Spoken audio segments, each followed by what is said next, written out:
Bonjour. Dans la vidéo précédente, nous avons introduit les deux grands types de raisonnement et leur complémentarité. Dans cette vidéo, nous allons détailler la notion de biais cognitif et prendre trois exemples de biais fréquemment rencontrés en biologie et en recherche, ceux de confirmation, de sélection et de genre. Un biais cognitif est une distorsion dans le raisonnement et dans le traitement de l'information. Il correspond à un processus par lequel nous allons donner plus ou moins d'importance à une information reçue par notre cerveau en la traitant avec notre propre registre de perception et nos croyances. Il entraîne des déformations de notre perception de la réalité qui impactent notre jugement pour le mener possiblement à une erreur. Les biais possèdent des caractéristiques communes, ils sont souvent involontaires, inconscients, systématiques, prévisibles et identifiables. Ils sont stéréotypés et on peut les mettre en évidence par l'expérience et rendre leur apparition reproductible dans une situation donnée. Il n'existe pas de liste officielle, mais 250 biais cognitifs ont déjà été référencés comme figurés sur cette représentation. Vous trouverez dans la description de cette vidéo un lien vers un site répertoriant une grande partie des biais existants. Les biais sont généralement classés dans 6 catégories. Les biais sensorimoteurs, ce sont par exemple les illusions liées au sens et à la motricité. Les biais attentionnels ou biais d'attention, liés à une perception limitée de notre environnement. Les biais mnésiques, en rapport avec la mémoire. Les biais de jugement, c'est-à-dire la déformation de la capacité de juger. Les biais de raisonnement, qui provoquent des paradoxes dans le raisonnement. Les biais liés à la personnalité, en rapport avec la culture, la langue, l'influence sociale. Pour la recherche en biologie et en médecine, on s'intéressera surtout aux 3 dernières catégories. Nous allons prendre 3 exemples pour décrire quelques biais courants. Premier exemple, le biais de confirmation. Un des biais les plus fréquents, voire des plus dommageables en recherche en biologie, est celui de confirmation. Le biais de confirmation, c'est la tendance à ne voir que les arguments qui vont dans le sens de nos idées ou croyances et à ignorer les arguments, quelquefois plus pertinents, qui ne vont pas dans le sens de nos opinions. Par exemple, en 1988, une équipe de chercheurs français dirigée par Jacques Benveniste a mis en évidence ce qu'il a appelé un effet moléculaire sans molécules en publiant dans le journal Nature des résultats qui montraient une dégranulation des basophiles induite par de très hautes dilutions d'antisérum anti-IgE. Pour rappel, lors d'une réaction allergique, les anticorps de type IgE ayant reconnu l'allergène vont s'attacher à des récepteurs spécifiques à la surface de la membrane des basophiles. On dit que le basophile est sensibilisé. Si ces anticorps membranaires se lient à nouveau à l'allergène ou à des molécules d'un sérum anti-IgE, les basophiles vont dégranuler, c'est-à-dire libérer les granules d'histamine qu'ils contiennent. C'est ce phénomène qui est suivi expérimentalement par l'équipe de Benveniste pour étudier les effets des molécules anti-IgE en fonction de leur concentration. Des dilutions d'un échantillon d'antisérum anti-IgE à 1 molaire ont été préparées de 10 en 10 jusqu'à obtenir des concentrations à 1 sur 10 puissance 120 molaires théoriques.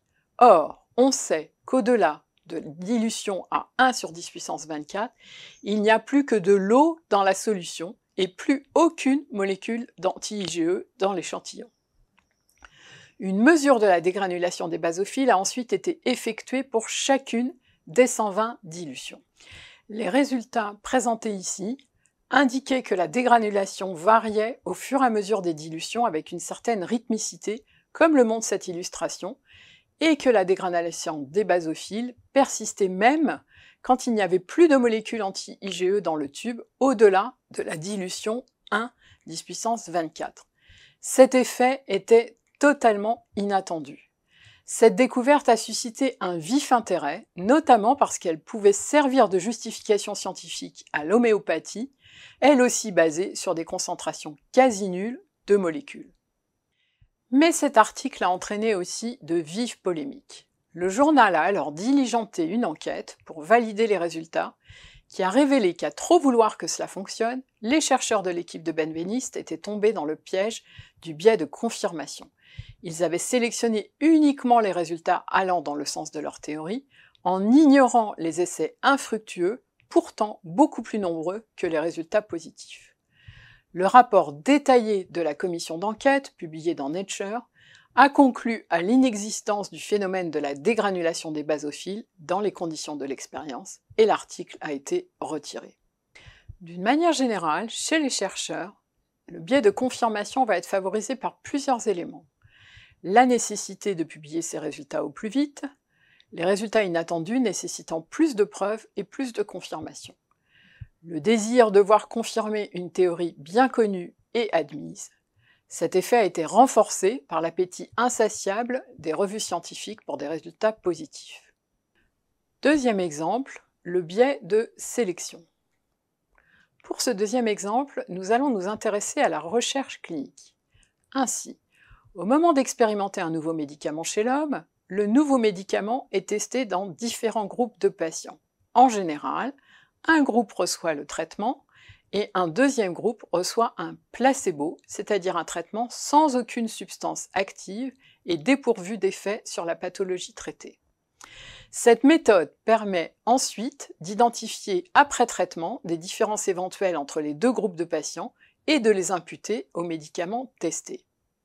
Si les patients sont sélectionnés différemment dans les groupes, par exemple en fonction de leur âge, de leur sexe ou de leur état de santé, les groupes ne sont pas comparables et les résultats du traitement ne peuvent plus être attribués au seul médicament, mais peuvent être dus à un effet de l'âge, du sexe ou de l'état de santé préalable. C'est ce phénomène que l'on appelle le biais de sélection, et nous verrons plus tard comment y pallier au mieux. Troisième exemple, le biais de genre, ou ce que l'on appelle encore le stéréotype de genre. On le retrouve au quotidien, notamment en médecine. Ainsi, certaines maladies sont jugées à tort comme majoritairement masculines. Il s'agit par exemple des maladies cardiovasculaires ou des troubles autistiques, alors que d'autres maladies sont jugées féminines, des maladies telles que l'ostéoporose ou la dépression. Les conséquences de ces biais sont importantes, car elles entraînent souvent des erreurs de diagnostic et des retards de prise en charge. Ainsi, l'infarctus du myocarde peut encore être sous-diagnostiqué ou diagnostiqué avec retard chez les femmes, ce qui entraîne une surmortalité. Les biais cognitifs et les heuristiques sont des notions qui ont initialement été décrites dans des domaines tels que la psychologie ou l'économie, lors d'études de mécanismes de prise de décision chez les individus.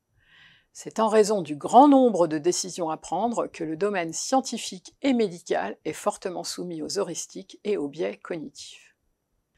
Par ailleurs, il est important de souligner que l'apparition d'un biais cognitif dans une prise de décision n'en fait pas nécessairement une décision erronée, d'autres facteurs étant impliqués dans la survenue d'une erreur.